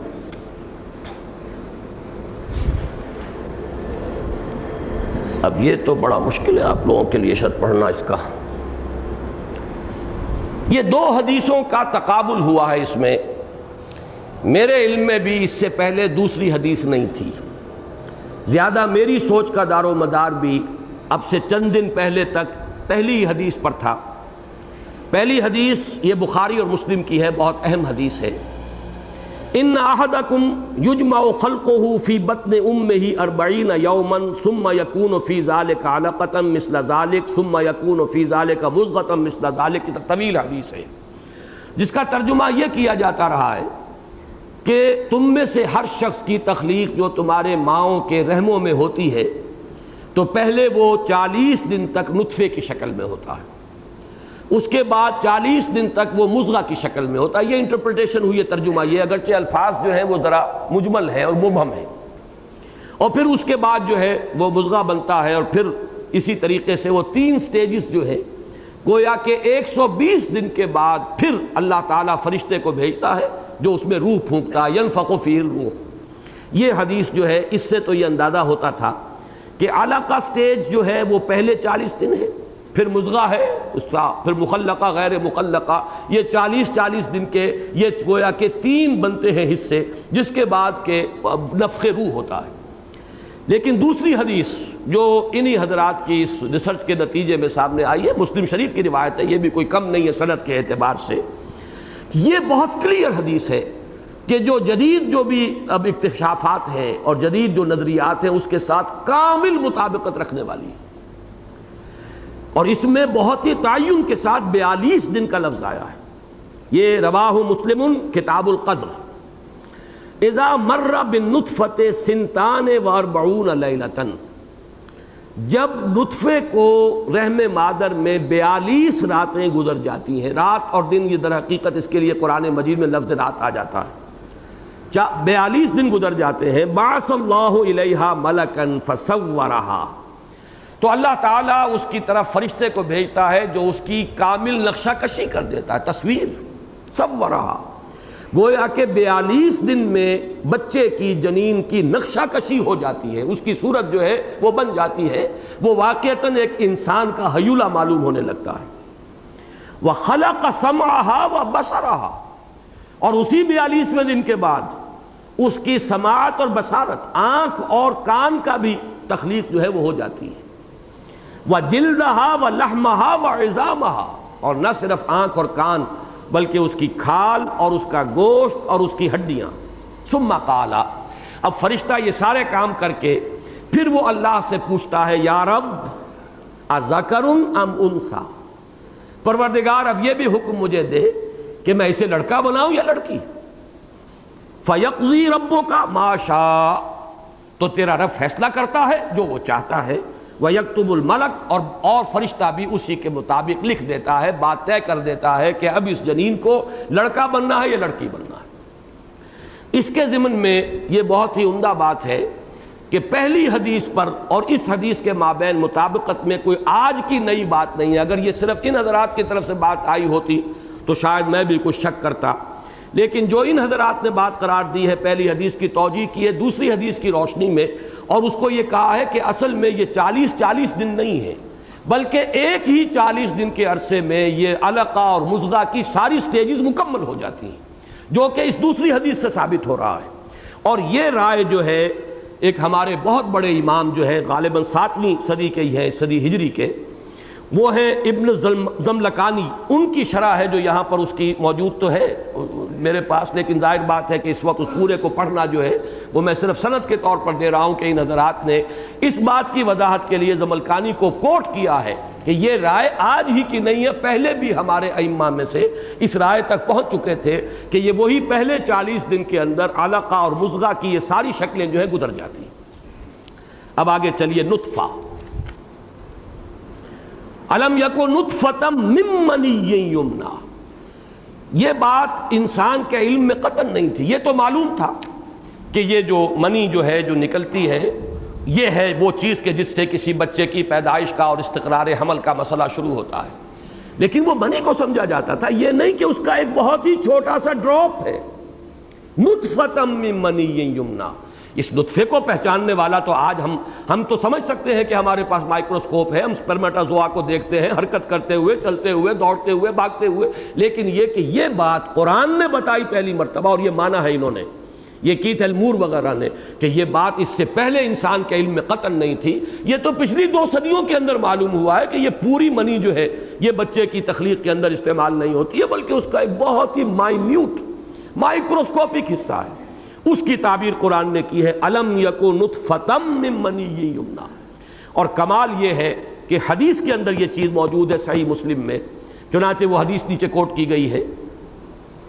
ما من کل الماء یکون الولد، یہ نہ سمجھو کہ وہ پوری منی جو نکلتی ہے اس سے بچہ بنتا ہے، نہیں،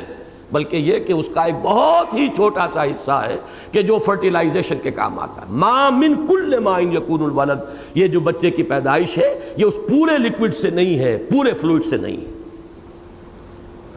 اس کے بعد آئیے پلیس آف سیٹلمنٹ،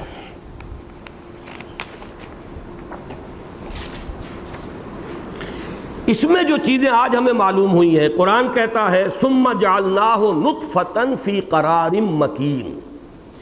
ایک ایسی جگہ پر اس نطفے کا استقرار ہوتا ہے، اسے ہم قرار پکڑا دیتے ہیں، جو بہت ہی مضبوط بڑی مستحکم جگہ ہے۔ رحم مادر اور اس کی جو وال ہے، وال آف دا یوٹرس، اس کی واقعتاً جو ہے جو لوگ بھی جنہوں نے پڑھی ہے یہ ایناٹومی اور پھر ایمبریولوجی خاص طور پر وہ جانتے ہیں، اسے کہا گیا قرار مکین، اور خاص طور پر اسی کیتھ ایلمور نے بہت ہی اسٹانشمنٹ کا اظہار کیا ہے کہ قرآن مجید نے کہا ہے یخلقکم فی بطون امہاتکم، یہ دوسری کالم کے اندر یہ آیت موجود ہے، خلقا من بعد خلق فی ظلمات ثلاث، 3 اندھیروں کے اندر ہم تخلیق کرتے رہتے ہیں، تخلیق کا عمل جاری ہے 3 اندھیروں کے اندر، یعنی 3 پردے ہیں، اور یہ 3 پردے آج ہمیں معلوم ہیں۔ زیادہ سے زیادہ پہلے انسان کو 2 معلوم ہو سکتے تھے کہ یہ ایبڈومینل وال ہے، پھر یوٹرائن وال ہے، لیکن یہ کہ اس کے بعد جو وہ پلیسنٹا اور ایمنیون اور اس کی وہ جو جھلی ہے جس کے اندر کہ بچہ لپٹا ہوا ہوتا ہے، یہ تیسرا ہے۔ 3 اندھیروں کے اندر، 3 پردوں کے اندر تخلیق ہو رہی ہے، اور یہ ہے تمہارے رب کی تخلیق کا کمال۔ اب آئیے جو اصل لفظ علقہ، یہ علقہ کا لفظ جو سمجھا گیا، جس کی میں نے مثال آپ کو دی تھی کہ اس کے بارے میں یہ سمجھا گیا کہ یہ علقہ جو ہے یہ جمی ہوئی بوند ہے، خون کی جمی ہوئی بوند، خون کی پھٹکی، الدم الجامد، اس لیے کہ اس کے سوا اس سے پہلے جب تک کہ یہ ایمبریولوجی کا علم یہاں تک نہیں آیا تھا، ممکن نہیں تھا کہ کوئی اور ترجمہ کر سکتے،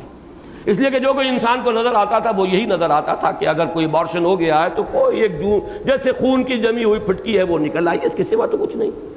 لیکن آج اصل میں ایمبریولوجی جہاں تک پہنچی ہے اس کا ان حضرات نے بڑی تفصیل کے ساتھ جو ہے وہ ذکر کیا، اور علقہ کے معنی کیا ہے۔ اصل میں جو ماں کی اووری میں سے اووم نکلتا ہے، پھر وہ فلیپین ٹیوبز کے اندر سے ہو کر پہنچتا ہے، فرٹیلائزیشن وہاں ہوئی، پھر اس کے اندر جو ڈویژن شروع ہوتی ہے 16 سیل کی سٹیج تک پہنچ جاتا ہے مورولا، اور پھر وہ آتا ہے کیویٹی کے اندر، یہاں آ کر وہ امبیڈ ہوتا ہے۔ اب دو جو تبدیلیاں اس کے اندر پیدا ہوتی ہیں، ایک تو پہلے وہ سالڈ بال ہوتی ہے سیلز کی، خلیات کا ایک بڑا ہی ٹھوس سا ایک یوں سمجھیے کہ گیند ہے، اس کے بعد اس میں کیویٹی ظاہر ہوتی ہے، ایک طرف ایک لیئر سیل کی ہے اور ایک طرف جو ہے وہ سیل مجتمع ہو جاتے ہیں گچھے کی شکل میں، پھر یہ رحم مادر کے ساتھ اٹیچ ہو جاتا ہے، اور وہی جو گچھے والا حصہ ہے وہ قریب آتا ہے رحم مادر کے، یہ اس کی تصاویر ہیں، اس کو نوٹ کر لیجئے۔ اور اس کے بعد وہ اس سے چمٹ کر لٹک جاتا ہے جیسے کہ جونک ہو۔ علقہ کا لفظ بنا ہے تعلق، علق، معلق، تعلیق، کسی چیز سے جڑ جانا، مل جانا، معلق جو شے کو لٹکی ہوئی ہو۔ یہ جو لیچ ہے، جونک آپ کو معلوم ہے کہ اس کا پیٹ جو ہے وہ کھوکھلا ہوتا ہے، اپنے منہ کے ساتھ وہ چمٹ جاتی ہے انسانی جسم کے ساتھ، وہاں سے خون چوستی ہے اور اس کا پیٹ جو ہے وہ پھولنا شروع ہو جاتا ہے۔ تو یہ لیچ لائک سبسٹنس، دی لیچ سٹیج اس کو کہا گیا۔ علقہ، اوپر ذرا جو اس کی جو انگریزی والا حصہ اس کو سامنے لاؤ، یہ انہوں نے عنوان قائم کیا ہے دی لیچ سٹیج العلقہ۔ اور اس کے لیے پھر میں نے ایک اور کتاب ہے جو اس سے پہلے چھپ چکی تھی عربی زبان میں، تفسیر سورہ علق، اس کے مباحث، وہاں سے میں نے یہ تصاویر لی ہیں، اب نیچے لے آؤ اس کو۔ یہ پہلی سٹیج یہ ہے کہ رحم مادر کی دیوار کے ساتھ وہ لگ رہا ہے، اور جو جہاں زیادہ سیل ہے وہ وہاں سے چمٹ گیا ہے، ادھر سے خالی اس کا پیٹ نظر آ رہا ہے۔ ابھی یہ علقہ کی شکل میں معلق ہے، جونک کی طرح چمٹا ہوا ہے رحم مادر کی دیوار کے ساتھ۔ یہ ہے علقہ کا اصل مفہوم، اور آج یہ بات واضح ہوئی ہے انسان پر کہ اس پہلی سٹیج کو، نطفے کے بعد جو اس کی سٹیج آتی ہے، اسے علقہ کیوں کہا گیا ہے۔ نیچے کی تصویر میں جب یہ پوری طرح امبیڈ ہو گیا، وہ شکل بتائی گئی ہے جیسے کہ کوئی ایک انگوٹھی ہوتی ہے، اس کا ایک نگ، وہ نگ لگا ہوا ہے اندر، وہاں سے وہ خون اب چوس رہا ہے، اور رحم مادر میں سے خون لے کر اب یہ جو ہے جنین اس کا ارتقاء شروع ہوگا۔ یہ ہے پہلی سٹیج، دی لیچ سٹیج اور دی علقہ سٹیج۔ نیکسٹ،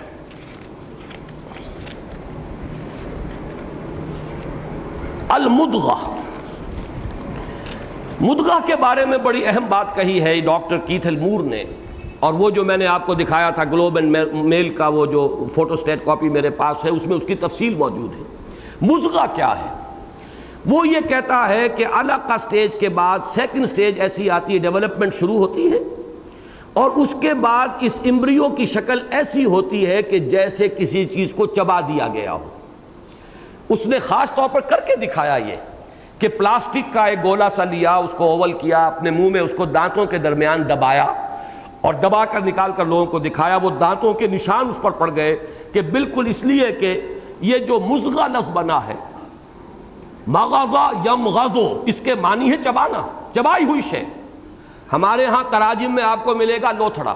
پھر وہ گوشت کا لوتھڑا تھا، پہلے وہ جمع ہوا خون کا تھا، پھر وہ گوشت کا لوتھڑا تھا۔ یہ صحیح ہے، اس وقت جو بھی کچھ معلومات تھی اس کے اعتبار سے وہ صحیح جو اصل ہدایت تھی لوگوں کو منتقل ہو گئی، لیکن یہ ہے کہ آج وہ حقائق سامنے آ رہی ہیں۔ یہ کیتھل مور نے باقاعدہ پھر اس کو چبا کر اور پھر دکھایا، دیکھو دانتوں کے نشان جیسے نظر آ رہے ہیں، جیسے میں نے اس کو چبایا ہے اور میرے دانتوں کا امپریشن جو ہے اس پلاسٹک کے اوپر قائم ہو گیا ہے۔ بین ہی یہ شکل ہوتی ہے اس مضغہ کی۔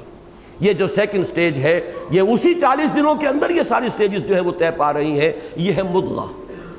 ثم من مضغۃ مخلقۃ وغیر مخلقۃ، غیر مخلقۃ، پھر اس کے اندر رفتہ رفتہ اس مضغہ کے اندر وہ جو آرگنز ہیں ان کا ارتقاء شروع ہوتا ہے۔ اس کی بھی کچھ تصویریں اور بھی ہیں میرے پاس، لیکن میں اب اس مزید تفصیل میں نہیں جانا چاہتا۔ تو اب یہ جو حقائق ہیں، نطفۃ من منی یمنی ثم کان علقہ، اس علقہ سے پھر بنایا ہے، اس کی جو ہے تکمیل ہوئی ہے۔ اور یہ کہ مزید مضغہ کی سٹیج اگرچہ ان دونوں صورتوں کے اندر سورہ قیامہ کی آخری آیات میں اور سورہ دہر کی شروع کی آیات میں لفظ مضغہ نہیں آیا ہے، لیکن نطفۃ امشاج، ملا جلا نطفہ، فرٹیلائزڈ اووم، جس میں ایک سیل مرد کی طرف سے، باپ کی طرف سے آیا ہے، اور ایک سیل جو ہے وہ عورت کی طرف سے آیا ہے، ماں کی طرف سے آیا ہے۔ ان دونوں کے امتزاج سے اور ان کے کروموسومز جب آپس میں مل جاتے ہیں تب وہ بات آگے شروع ہوتی ہے۔ تو نطفۃ امشاج کی اب یہ تشریح ہے جو ہمارے سامنے ہے۔ باقی وہ تصاویر جو اور رہ گئی ہیں ذرا وہ بھی نکال لو۔ اس سے آپ حضرات کو، جو ہمارے یہاں ڈاکٹر ساتھی بیٹھے ہوئے ہیں، ان کے لیے تو یہ باتیں ساری جو ہیں شاید بور ہو رہے ہوں کہ ان کی جانی پہچانی باتیں ہیں، لیکن عوام کے لیے میں سمجھتا ہوں کہ اس میں دلچسپی کی بات ہے۔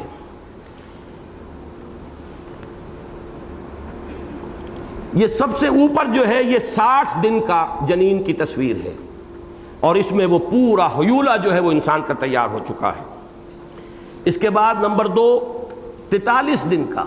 بلکہ ہمیں ترتیب الٹی کرنی چاہیے تھی۔ یہ 43 دن، اس کے اندر جو ہے وہ 42 دن کی جو روایت آئی ہے حدیث شریف کے اندر، یہ 43واں دن ہے۔ اس سے پہلی کی سٹیجز جیسے کہ ابھی آپ نے مضغہ کی دیکھی تھی، وہ مچھلی کا بچہ ہو، کسی ریپٹائل کا بچہ ہو، انسان کا بچہ ہو، اس میں کوئی فرق نہیں۔ مضغہ جو ہے اس میں ابھی کوئی جو ہے ڈفرینسیشن نہیں ہو سکتی کہ یہ انسان کا ایمبریو ہے، لیکن یہ کہ یہاں آ کر 42ویں دن میں اب وہ بڈز جو ہیں ہاتھ کے بھی نکل آئے ہیں، پاؤں کے بھی نکل آئے ہیں، وہ آنکھ کا نشان بھی نظر آ رہا ہے، جس کو کہا ہے کہ سمع اور بصر، وہ 42 دن کے اندر فرشتے کو جب 43ویں دن اللہ بھیجتا ہے تو پھر یہ کہ اس کے لیے سمع اور بصر اور اس کی جلد اور اس کی ہڈیاں وغیرہ کا نظام جو ہے وہ پروان چڑھنا شروع ہو جاتا ہے۔ اس کے بعد جو ہے وہ 47واں دن ہے، اس میں اور اس کی جو ہے اب شکل بنتی چلی جا رہی ہے، تو اس کے بعد 120ویں دن میں جا کر تو وہ پورا ایک بچہ ہوتا ہے، پورا ہیومن بیبی ہوتا ہے۔ وہ تو یوں سمجھیے کہ اب 4 مہینے کا حمل ہے۔ تو در حقیقت وہ حدیث جو مسلم شریف کی آج جیسا کہ میں نے آپ کو بتایا، اور میری توجہ بھی اس کی طرف اس سے پہلے نہیں تھی، اس سے معلوم ہوا کہ یہ پہلے ہی 6 ہفتوں کے اندر اصل میں مضغہ اور علقہ کی ساری سٹیجز گزر جاتی ہیں، ایک ہیومن امبریو کی شکل جو ہے وہ ہو جاتی ہے، اور اس کے بعد تو یوں سمجھیے کہ پھر اب اس کے جو اعضاء کی تفصیلی تشکیل ہے۔ اچھا، اس میں جو آیا کہ ذکر والانثی، اس حدیث میں آتا ہے کہ 42ویں دن فرشتہ جو ہے اللہ سے پوچھتا ہے کہ اس کو میں نر بناؤں یا مادہ بناؤں، لڑکا یا لڑکی، اور جو جہاں تک ایکسٹرنل جینیٹل آرگنز ہیں، اعضاء جو جنسی ہیں، وہ تو 84 دن کے بعد نمایاں ہوتے ہیں، لیکن ظاہر بات ہے کہ ان اعضاء کا نمایاں ہو کر نیکڈ آئی سے دیکھے جانے کے قابل ہو جانا جو ہے وہ 84 دن، یعنی یوں سمجھیے کہ 8 ہفتے ہوئے، بلکہ 12 ہفتوں کے بعد وہ ہوگا، 4 مہینے کے بعد جا کر اس کے اندر وہ ایکسٹرنل جینیٹل آرگنز جو ہیں ظاہر ہوں گے، لیکن انٹرنل نظام اس کا جو ہے وہ یقیناً 42ویں دن سے شروع ہوا، اور اسی کے لیے اس حدیث میں الفاظ آئے ہیں کہ فرشتہ پھر پوچھتا ہے یا رب اذکر او انثی، اسے میں نر بناؤں یا مادہ بناؤں، لڑکا بناؤں یا لڑکی بناؤں۔ اگرچہ وہ ظاہری جو آرگنز ہیں وہ تو اتنے چھوٹے بھی ہوتے ہیں اس امبریو کے اندر کہ وہ پھر 84ویں دن جا کر جو ہے ان کا اظہار ہوتا ہے۔ یہ چند حقائق ہیں کہ جن سے یہ بات سامنے آئی جو میں نے عرض کی۔ جہاں تک دین کا عملی پہلو ہے پیچھے کی طرف،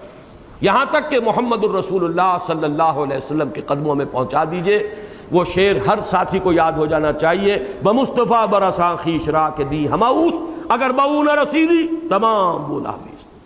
اسی طرح علم میں جہاں تک محکمات کا تعلق ہے، ان محکمات پر ہمارے اساسات ایمانیہ کا دار و مدار ہے۔ اس میں بھی ہمارے متقدمین، پیچھے صحابہ کے اقوال، حضور صلی اللہ علیہ وسلم کے فرامین وہ سند ہوں گے آخری۔ البتہ جو یہ سائنٹیفک فنومینا ہے اس میں آگے سے آگے بڑھے، اور یہ میں آپ سے عرض کر دوں، یہ مجرد عربی پڑھنے سے اور صرف حدیثیں اور پرانی جو ہے وہ تفسیریں پڑھنے سے یہ علم حاصل نہیں ہو سکتا۔ مجھے 2 مثالیں سامنے آ گئی ہیں، اس وقت ذہن منتقل ہو گیا، میں آپ کو بتا دوں۔ یہ جو معاملہ ہے کہ ایک جان سے بنایا اور اسی جان سے اس کا جوڑا بنایا، اب اس کے ضمن میں جو بھی روایات بعض آتی ہیں کہ وہ پسلی میں سے نکال کے حضرت آدم کے اور پھر اس کو بنایا گیا، اور وہ آدم حوا اس طرح بنی ہے، اب وہ بات جو ہے وہ کچھ سمجھ میں آنے والی عقل کے جو ہے قرین عقل نہیں ہے۔ تو اس کا مفہوم کیا ہے؟ یہ پہلی مرتبہ ڈاکٹر رفیع الدین مرحوم نے اس کی وضاحت کی۔ وجہ کیا ہے؟ ڈاکٹر رفیع الدین اگرچہ مفکر اور فلسفی کی حیثیت سے اور علامہ اقبال کے فلسفے اور فکر کے شارح کی حیثیت سے معروف ہوئے، لیکن انہوں نے FSc میڈیکل کیا تھا۔ اس وقت انہوں نے زوالوجی، باٹنی پڑھی تھی، بایولوجی پڑھی تھی، وہ حقائق ان کے سامنے موجود تھے۔ انہوں نے بتایا کہ یہ جو تھرو دی ایوولوشنری پروسیس، پہلے وہ جو اینیمل ہوتا تھا ایک سیل کا، اس میں نہ میل تھا نہ فیمیل تھا، اس کی ریپروڈکشن بھی ہوتی تھی، 2 حصوں میں تقسیم ہو گیا، 2 بچے ہو گئے، وہ باپ اور ماں ختم ہوئے، نہ باپ نہ ماں، وہ تو ایک ہی سیل تھا، وہ ختم ہوئے، 2 سیل بن گئے۔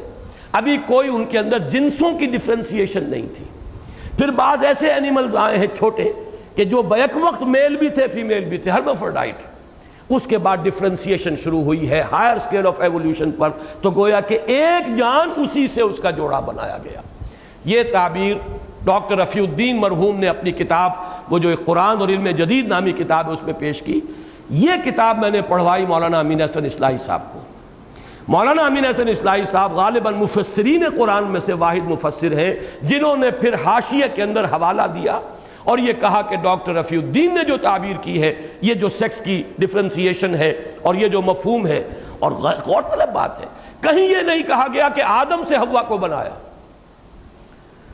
جو خلقکم من نفس واحدہ، ایک جان سے بنایا، وخلق منہا زوجہا، اس جان سے اس کا جوڑا بنایا، کہیں لفظ آدم نہیں آئے گا۔ کہیں رجل کا لفظ نہیں آئے گا قرآن مجید میں۔ معلوم ہوتا ہے کہ قرآن کے الفاظ انتہائی گارڈڈ، بالکل محتاط، جس کے اندر کہ یہ تعبیر فٹ ہو جائے گی۔ لہذا یہ تو ایک مثال تو وہ تھی۔ مولانا اصلاحی صاحب عام طور پر مفسرین کو بھی کوٹ نہیں کرتے، سابق جو مفسرین ہیں ان کی اپنی رائے ہے، غور و فکر انڈیپینڈنٹلی کیا ہے، لیکن واحد ڈاکٹر رفیع الدین مرحوم مغفور ہے جن کا حوالہ انہوں نے دیا ہے یہ جنس کی جو ڈفرینسیشن کا پروسیس ہے، اور یہ الفاظ لکھے ہیں حاشیے کے اندر کہ اس موضوع پر مجھے سب سے زیادہ اطمینان ڈاکٹر رفیع الدین کے اس خیال سے ہوا ہے جو انہوں نے اپنی اس کتاب میں ظاہر کیا۔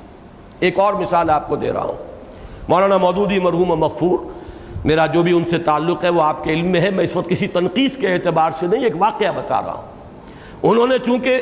بایولوجی پڑھی نہیں تھی، وہ تو ایک عام مطالعے کے ذریعے سے معلومات انہوں نے حاصل کی ہے، کبھی وہ اسٹوڈنٹ تو رہے نہیں تھے۔ وہ ایک مغالطے میں تھے شدید کہ جیسے مرد کی منی میں سے ایک ہی مرتبہ جو ایجیکولیشن ہوتی ہے تو کروڑوں جرثومے ہوتے ہیں۔ یہی بات وہ لکھ گئے اسی روا روی میں کہ اسی طرح عورت کے بھی جو اس کا ایک مرتبہ جو ہوتا ہے انزال کہیں یا جو بھی کہیں، اس میں بھی لاکھوں سیل ہوتے ہیں۔ ان لاکھوں سیلوں میں سے یہ قدرت منتخب کرتی ہے، ایک اس میں سے ایک اس میں سے اس کا جوڑ ملتا ہے۔ بہرحال وہ تو اللہ تعالیٰ کی جو ایک خلاقی ہے اور اس میں جو اس کا چوائس ہے،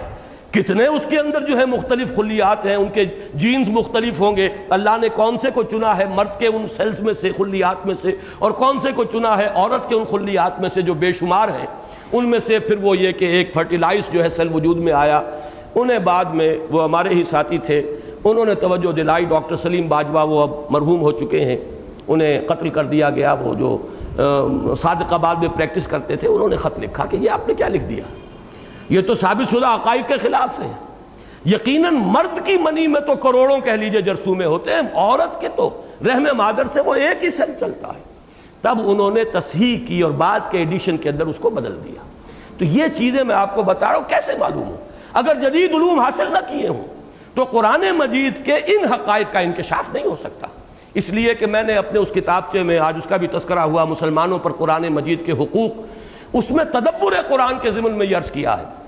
ایک تو ہے تذکر بالقرآن، قرآن سے عام سبق حاصل کر لینا، نصیحت اخذ کر لینا، اس کے اعتبار سے تو قرآن بہت آسان کتاب ہے۔ وَلَقَدْ يَسَّرْنَا الْقُرْآنَ لِلذِّكْرِ فَهَلْ مِن مُدَّكِرٍ، ہم نے قرآن کو آسان کر دیا ہے تذکر اور نصیحت اخذ کرنے کے لیے، تو ہے کوئی نصیحت اخذ کرنے والا؟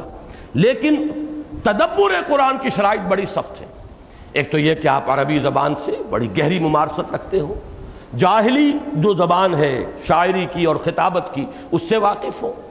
پھر حدیث کا ذخیرہ آپ کے سامنے موجود ہو، پھر اقوال موجود ہوں کہ اس وقت لوگوں نے اسے کیا سمجھا۔ اس کے علاوہ میں نے ایڈ کیا ہے، یہ چیز جو ہے ہمارے مفسرین ایڈ نہیں کریں گے، میں نے ایڈ کیا کہ جدید علوم کا بھی تانا بانا موجود ہو، اس لیے کہ اگر جدید علوم کا تانا بانا آپ کے پاس نہیں ہے، اس کی مثال میں نے دی ہے کہ ایک شخص سمندر کے کنارے کھڑا ہے، سمندر کے کنارے کھڑا ہے، پانی لینا چاہتا ہے، لیکن ہے اس کے پاس ایک کٹورا یا ایک لوٹا یا ایک بالٹی۔ سمندر میں پانی کی کمی نہیں ہے، لیکن اس کا ظرف چھوٹا ہے، وہ ایک کٹورا بھر پانی لا سکے گا، اس کے سوا کیا لائے گا؟ یا کٹورا بھی نہیں ہے تو چلو میں لے کر آ جائے گا، اس سے زیادہ لا نہیں سکتا۔ سمندر میں پانی کی کمی نہیں ہے، لیکن اپنے ظرف کی کمی ہے۔ مجھے شعر یاد آیا ہے اس جگر مراد آبادی کا، پھول کھلے ہیں گلشن گلشن، لیکن اپنا اپنا دامن، جتنا دامن ہوگا اتنا ہی بھرو گے پھولوں سے، اس سے زیادہ تو تم پھول نہیں لے سکتے۔ تو سمندر کے کنارے کھڑے ہو کر بھی پانی اتنا ہی لوگے جتنا کہ تمہارے پاس ظرف ہے، اور یہ ہمارے ذہن کا ظرف بنتا ہے ان علوم کے ذریعے سے۔ فزکس ہے، کیمسٹری ہے، اس کے مبادیات ہیں، زوالوجی ہے، باٹنی ہے، ایسٹرونومی ہے، یہ معلومات کا ذخیرہ، اس سے گویا کہ ظرف جو ہے انسان کا وہ بڑھ رہا ہے، وسیع ہو رہا ہے، اس کے اندر اس کی جو ہے وسعت اور اس کی گہرائی میں اضافہ ہو رہا ہے۔ جتنا جتنا یہ ظرف وسیع سے وسیع تر ہوگا اور عمیق سے عمیق تر ہوگا، اتنا ہی آپ قرآن مجید سے علم کو اس میں اونڈھیل سکیں گے۔ اگر یہ چیز نہیں ہے، صرف آپ نے عربی پڑھ لی اور صرف و نحو آ گئی اور شعر جاہلی جو ہے اس کی آپ نے مہارت حاصل کر لی اور مفسر قرآن بن کر بیٹھ گئے، تو ٹھیک ہے، جہاں تک وہ عملی پہلو ہے دین کا اس کے بارے میں آپ بات کر سکتے ہیں، لیکن یہ جو پہلو ہے قرآن کا، اس کے بارے میں تو ظاہر بات ہے کہ اگر یہ علوم ان کی بنیادی جو معلومات ہیں، ان کے جو مبادیات ہیں، اس کا تانا بانا جو ہے اس سے اگر آپ کے ذہن کا ظرف نہیں بنا ہے تو بہت ہی محدود جو ہے اس سے آپ حاصل کر سکیں گے، جس کا کہ میں نے آپ کو یہ دو مثالیں دے دیں کہ مولانا اصلاحی صاحب بھی بایولوجی کے اسٹوڈنٹ کبھی نہیں رہے، ڈاکٹر رفیع الدین، یہ بات اچھی ہے، انہوں نے فوراً اس بات کو قبول کیا۔ اور ڈاکٹر رفیع الدین کہاں کیوں پہنچ سکے؟ انہوں نے ایف ایس سی میڈیکل کیا تھا، انہوں نے وہ زوالوجی اور باٹنی پڑھی تھی، وہ ظرف ان کا وسعت رکھتا تھا۔ اسی طرح مولانا مودودی چونکہ نہیں پڑھا تھا، غلطی کر گئے، ایک روا روی کے اندر وہ لاکھوں جرسوم مرد کے اور وہ اسی طریقے سے لا تعداد جو ہے عورت کے ماں کے وہ بیان کر دیے، لیکن یہ بھی اچھی بات ہے، جب بات سامنے آئی اس کی تصحیح کر لی۔ تو یہ ہے در حقیقت وہ پہلو کہ قرآن مجید کے اس حصے کو سمجھنے کے لیے جدید علوم، جدید سائنسز، معلومات کا یہ بے پناہ ذخیرہ جو انسان نے فراہم کیا ہے، اس میں سے زیادہ اگر آپ اخذ نہیں کر سکیں گے تو ظاہر بات ہے کہ پھر ان حصوں سے محروم رہ جائیں گے۔ قرآن مجید کی وہ آیات آفاقیہ اور آیات انفسیہ، وہ پہلی فلم ذرا دوبارہ لگا دو، وہ جو 3 آیات میں نے آپ کو سنائی تھی، سنوریہم آیاتنا فی الآفاق وفی انفسہم حتی یتبین لہم انہ الحق، اور یہ کہ ہے یا نہیں،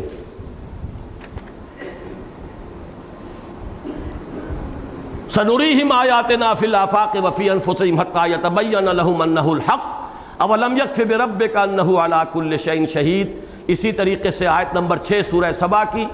وَيَرَى الَّذِينَ أُوتُوا الْعِلْمَ الَّذِي أُنزِلَ إِلَيْكَ مِن رَّبِّكَ هُوَ الْحَقُّ وَيَهْدِي إِلَىٰ صِرَاطِ الْعَزِيزِ الْحَمِيدِ، اور اسی طریقے سے آخری آیت وَقُلِ الْحَمْدُ لِلَّهِ سَيُرِيكُمْ آيَاتِهِ فَتَعْرِفُونَهَا وَمَا رَبُّكَ بِغَافِلٍ عَمَّا تَعْمَلُونَ۔ اور اسی کے حوالے سے اب آخری بات کہہ رہا ہوں، یہی وجہ ہے کہ قرآن کالج کے لیے میرا فرسٹ چوائس جو ہے وہ سائنس کے طلباء ہیں، اور ان میں بھی پرائمری چوائس جنہوں نے میڈیکل کیا ہے، انہوں نے زوالوجی، باٹنی، بایولوجی کے مبادیات، فزیولوجی کے بنیادی اصول، یہ کچھ نہ کچھ ان کے ذہن کے اندر خاکہ بن گیا ہے، ساتھ ہی فزکس، کیمسٹری اور یہ جو علوم جو ہے ان کا بھی کچھ نہ کچھ خاکہ بن گیا ہے۔ یہ لوگ قرآن پڑھیں گے، یہ لوگ حدیث پڑھیں گے، یہ لوگ قرآن مجید پر غور و فکر کریں گے، ان کا جو سپیکٹرم ہے مینٹل، وہ سپیکٹرم چونکہ زیادہ براڈ ہے، ان کا چونکہ ظرف ذہنی جو ہے وہ زیادہ وسیع اور عمیق ہے، لہذا قرآن مجید کی ہدایت علمی سے زیادہ مستفید ہو سکیں گے، خود بھی مستفید ہو سکیں گے، دوسروں کو بھی فائدہ پہنچا سکیں گے۔ اقول قولی ھذا واستغفر اللہ لی ولکم ولسائر المسلمین والمسلمات۔